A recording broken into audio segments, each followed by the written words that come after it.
தனுஷை பார்த்து நான் கேட்குறேன், இட்லி கடைன்னு ஒரு நல்ல டைட்டில் ஒன்று வச்சுக்கிறீங்க. அந்த இட்லி கடைன்னா அதில் வந்து ஒரு பெரிய வரலாறே இருக்குது. அதாவது தமிழ்நாட்டோட மிகப்பெரிய வரலாறே இருக்குது. அதாவது என்னென்னா, இட்லின்றது ஒரு எளிய உணவு. அதாவது வந்து ஒரு கம்மி ரேட்டில் கொஞ்சம் ஈஸியாக கிடைக்க வேண்டிய பொருள். அதாவது இப்போலாம் ரேட் ஏறிச்சு வச்சுக்கோங்க.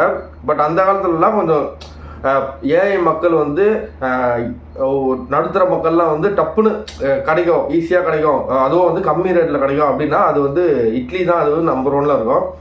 அந்த மாதிரி ஒரு நல்ல உணவோட கடையை வந்து நீங்கள் டைட்டில் வச்சுக்கிறீங்க, இட்லி கடைன்னு வச்சுக்கிறீங்க. அதுக்கு பாராட்டுகள், ஓகேங்களா? நான் அதை வந்து குறை சொல்ல. ஆனால் நீங்கள் என்ன பண்ணிடணும், அந்த இட்லி கடை டைட்டிலுக்கு ஏற்ற மாதிரி நீங்கள் படத்தை கண்டென்ட்டை எடுத்துருக்கணும், கொடுத்துருக்கணும். ஆனால் நீங்கள் என்ன பண்ணீங்க, எடுத்தோடனே ஒரு பாட்டு, அதுவும் வந்து ரொமான்ஸு. இல்லை நாங்கள் தெரியாமல் தான் கேட்குறேன், உங்களுக்கு வந்து எங்கேயுமே ரொமான்ஸு, எதுலையுமே ரொமான்ஸ் இருக்கணுமா? ஏன் ரொமான்ஸ் இல்லாமல் வேறு எதுனா பாட்டு நீங்கள் விட்டுறக்கூடாது ஃபஸ்ட்டு எடுத்தோடனே? ஏன்னா வந்து அந்த இட்லி கடைக்கும் அந்த பாட்டுக்கும் சம்மந்தமே இல்லாத மாதிரி இருந்தது. இட்லி கடையில் கூட உங்களுக்கு என்ன ரொமான்ஸ் வேண்டி கிடையாது நான் கேட்குறேன். கொஞ்சமாச்சு வந்து யோசிச்சு இது பண்ணுங்க தனுஷ். ஏன்னா வந்து அந்த பாட்டோட தலைப்பே பார்த்தீங்கன்னா என்ன சுகம், என்ன சுகம், என்ன இட்லி கடைக்கு என்ன சுகம் புரியலையே எனக்கு. அந்த பாட்டை கேட்டேன், அது வந்து கேட்குற மாதிரி கூட இல்லை. அதாவது மியூசிக் நல்லா இருக்கு வச்சுக்கோங்க, மைல்டாக இருக்கு வச்சுக்கோங்க. ஆனால் அந்த லிரிக்ஸு, அந்த பாடுற வாய்ஸு அதெல்லாம் வந்து எங்கேயோ கேட்டது, ஆல்ரெடி ரிப்பீட்டடாக பார்க்குற மாதிரி தான் இருக்குது. ஏன்னா தனுஷ் வாய்ஸ் ஆல்ரெடி தெரியும், லிரிக்ஸு பெருசாக ஒன்றும் இருக்காது. இதில் வேறு நீங்கள் வந்து பொயட்டு தனுஷ் வேறு மென்ஷன் பண்ணிக்கிறீங்க.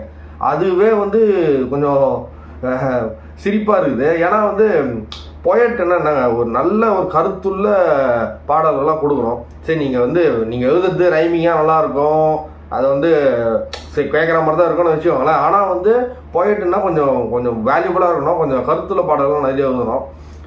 ஆனால் நான் உங்கள் பாட்டில் ரசிச்சிருக்கேன், நான் இல்லைன்னா சொல்ல. பட் ரொமான்டிக் பாட்டுன்னு வரும்போது மட்டும் உங்களுக்கு வந்து கொஞ்சம் ஏன் அப்படி போகுதுன்னு தெரியல. ஆல்ரெடி எங்கேயோ கேட்ட மாதிரி தான் இருக்குது, அதனால தான் நான் சொல்ல வரேன்.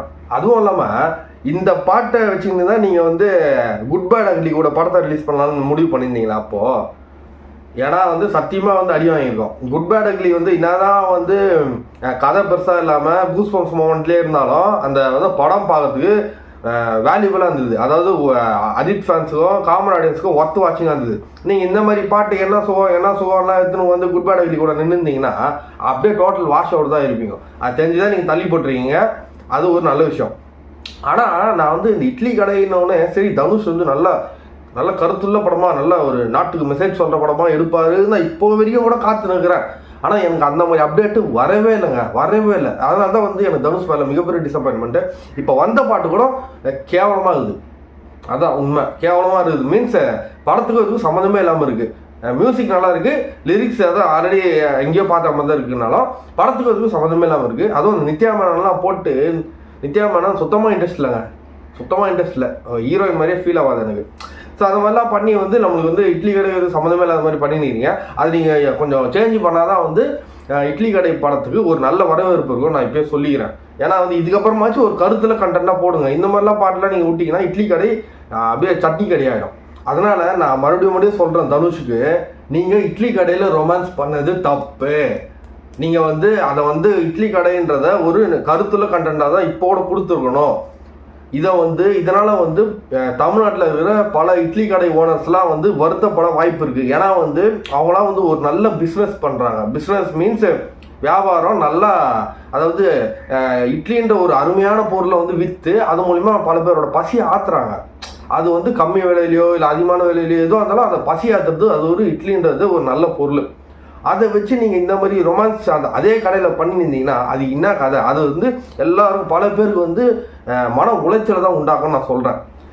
அதுவும் இல்லாமல் இப்போ நீங்கள் இட்லி கடைன்னு இந்த கொடுத்துருக்கு இந்த கண்டென்ட்டை விட, இந்த கேரக்டரை விட தக் லைஃப் படத்தில் சிம்பு பண்ண கேரக்டர் எவ்வளவோ பரவாயில்ல.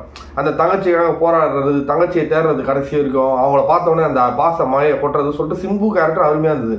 இன்னும் நடுவில் திஷா வந்து லைட்டாக கன்ஃபியூஸ் ஆயிடுச்சு. அது ஒரு லவ்ன்ற பட்சத்தில் அது ஓகே தான். பட் இந்த மாதிரி நீங்கள் இட்லி கடையில் ரொமான்ஸ் பண்ணுற சீன்லாம் நீங்கள் குத்துருந்தீங்கன்னா பாட்டு, இட்லி கடை படம் வந்து ரொம்ப கஷ்டங்க ஓடுறது சொல்லிட்டேன். அதனால் வந்து இப்போ கூட ஒன்றும் கெட்டு போகல. முடிஞ்சால் நீங்கள் கண்டென்ட்டை மாற்றி படத்தை இம்மீடியட்டாக நீங்கள் சேஞ்ச் பண்ணுங்கள்.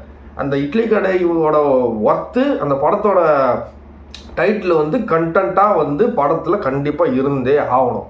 அப்படி இல்லை அப்படின்னா அந்த படத்தை வந்து ட்ராப் பண்ணுறேங்க, சாரி நான் சொல்கிறதுக்கு.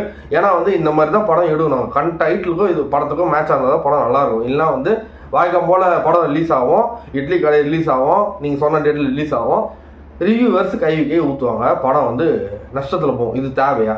இல்லை. அது வந்து நீங்கள் வந்து ப்ராப்பராக நீங்கள் ஸ்டோரியை மாற்றி ஒரு நல்ல கருத்துல கதையாடுங்க. நான் உண்மையிலேயே எனக்கு வந்து ரொம்ப மனசு கஷ்டமாயிடுச்சு. இட்லி கடைன்னு ஒரு டைட்டில் வச்சுட்டு இந்த மாதிரி என்ன சுகம்னு ஒரு பாட்டு விட்டுக்கிறீங்க. செத்துட்டேன். அதாவது இந்த பாட்டு வந்து கப்புள்ஸுக்கு வேணால் பிடிக்கும், ஹஸ்பண்ட் அண்ட் ஒய்ஃபுக்கு பிடிக்கும். நான் மட்டும் சிங்கிள், நான் எதுங்க இந்த பாட்டை கேட்கணும்? நான் அந்த இட்லி கடைக்கு சம்மந்தப்பட்ட ஒரு கண்டென்ட்டாக குடியான்னு தான் கேட்குறேன். புரியுதுங்களா? இட்லி கடை, நான் வந்து இட்லி எனக்கு ரொம்ப பிடிக்குங்க. நான் வந்து மொரட்டை சிங்கிள், இட்லி எனக்கு ரொம்ப பிடிக்கும். நான் வந்து வேலையில் ரோட்டில் சுற்றி நிற்கிற போது இதான் காசு கம்மியாக இருந்தால் இட்லியை நான் சாப்பிடுவேன். அந்த மாதிரி இருக்கிற இட்லியோட கடையை வந்து நீங்கள் இந்த மாதிரி ரொமான்ஸ் பண்ணி கருத்தீங்கன்னா அது என்ன கதைன்னு சொல்லும் பாலம். எனக்கு வந்து ரொம்ப கொஞ்சம் கோபம் வருது, கடுப்பாக ஆகுது எனக்கு. அதனால் தனுஷ் நீங்கள் தயவு செஞ்சு இட்லி கடையை ஒரு நல்ல ஹிட்ட படமாக ஆக்குங்க, அதுக்கான கண்டென்ட்டை உள்ளே வைங்கன்னு தான் சொல்கிறேன். ஓகே, இதுதான் நான் வந்து இந்த வீடியோ மூலிமா தனுஷ்க்கும் அவரோட ரசிகர்களுக்கும் சொல்லிக்க விரும்புகிறேன். நன்றி, வணக்கம். இவ்வளோ நேரம் இட்லி கடைன்னு பேசி எனக்கு பசியே எடுத்துச்சுங்க. அதனால் நான் வந்து இட்லி சாப்பிட போகிறேன். தனுஷ் அவர்களே, இந்த இட்லியை பார்த்து சொல்லுங்கள், ஒரு நல்ல கண்டென்ட்டாக வரணும். ஓகே, நன்றி. நான் இப்போ இட்லி சாப்பிட்றேன்.